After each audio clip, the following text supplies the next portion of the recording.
Okay, beta, good morning. Let's start with the evidences. Now the next fifth one is the physiological and biochemical evidences. Physiological मतलब जितनी भी body के अंदर physiological normal physiological process चल रही है, biochemical process चल रही है, उनके बेसिस पे एविडेंसेस दिए गए हैं. फर्स्ट है metabolic process such as respiration, digestion, नए कंपोनेंट्स का बनना, ट्रांसफ़र होना नर्व इम्पल्सेस का या और चीज़ों का.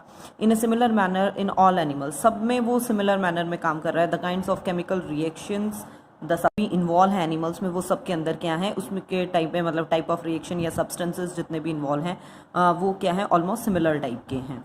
एंजाइम्स की अगर हम बात करें, the enzymes are same in their nature and in action in most of the animals. वो लगभग सब में सेम ही काम कर रहे हैं. ट्रिप्सिन की अगर हम बात करें तो वो प्रोटीन डाइजेशन का काम कर रहा है स्पंजेस के अंदर भी और मैन के अंदर भी.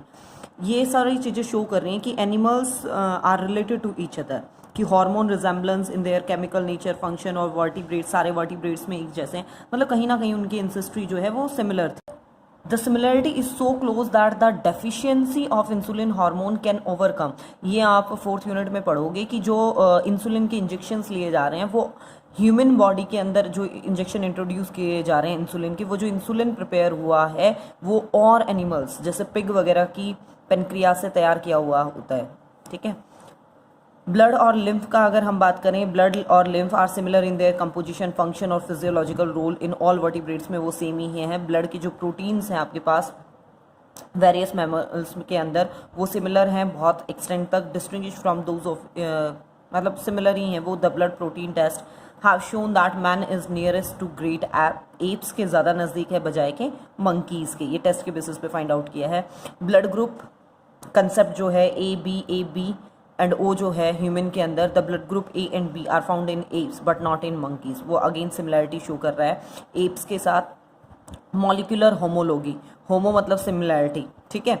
मॉलिक्यूलर होमोलॉजी की मॉलिक्यूल्स कैसे सेम हैं एनिमल्स के अंदर, वेरियस एनिमल्स के अंदर. मॉलिक्यूलर लेवल पे स्टडी करना कहलाएगा आपके पास मॉलिक्यूलर होमोलॉजी, मतलब वेरियस टाइप के केमिकल सब्सटेंसेस मॉलिक्यूल्स की स्टडी करना. जैसे human DNA differs in 1.8% in base pair from the chimpanzee DNA. Chimpanzee के भी हम नज़दीक हैं, सिर्फ 1.8% डीएनए में हमारे वेरिएशंस आती हैं. नेक्स्ट है बेटा हमारे पास biochemical homology, the occurrence of similar biochemicals in animals. ठीक है. Now the 6th one is the taxonomic evidences. Classification के बेसिस पे अगर हम बात करें तो सिमिलरिटीज अमंग ऑर्गेनिज्म, ये थोड़ा सा 11th चैप्टर से आप रिलेट कर सकते हो, आप वहाँ पढ़ के भी आए हो.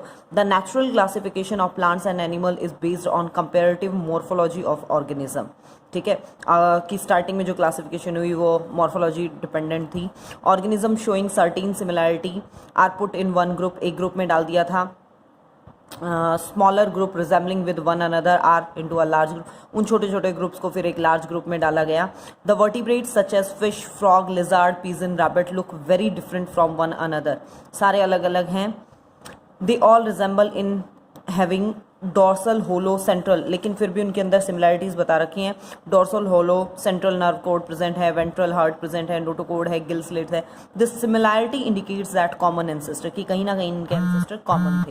अरेंजमेंट ऑफ टेक्सोनॉमिक ग्रुप की अगर हम बात करें तो वेरियस ग्रुप ऑफ एनिमल्स और plants can be arrange in an order showing the gradual complexity. जैसे जैसे हम स्पीसीज से ऊपर किंगडम की तरफ जाएंगे तो धीरे धीरे कॉम्प्लेक्सिटी लेवल बढ़ेगा, डिफरेंसेस उनके बढ़ते चले जाते हैं, सिमिलैरिटीज कम होती चली जाती हैं.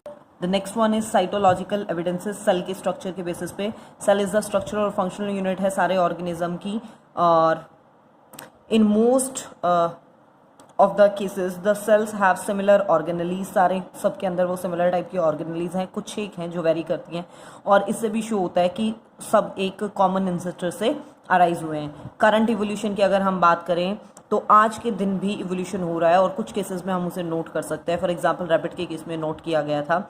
सम rabbits were introduce in Porto Santo, ये एक आइलैंड है एंटार्क्टिका ओशियन के अंदर. The island had no rabbit, starting में कोई नहीं थे. The rabbit multiplied very rapidly, लेकिन जब कुछ रैबिट वहाँ ऐड किए गए तो उन रैबिट्स ने बहुत जल्दी ग्रो करना शुरू किया। After some time they become quite different from the ancestral European stock. जो उनके एंसेस्टर थे यूरोपियन स्टॉक वो उससे वेरी कर गए थे, बिल्कुल अलग नोट हुए थे। ये तो ओरिजिनल केस है जो नोटिस किया गया था, मतलब रिसेंट में ही। वायरस एंड बैक्टीरिया, वायरस और बैक्टीरिया जो है वो बहुत जल्दी अपनी स्ट्रेन को रजिस्ट बना लेते हैं पर्टिकुलर एंटीबायोटिक से। इसका मतलब क्या है कि इवोल्यूशन हो रहा है।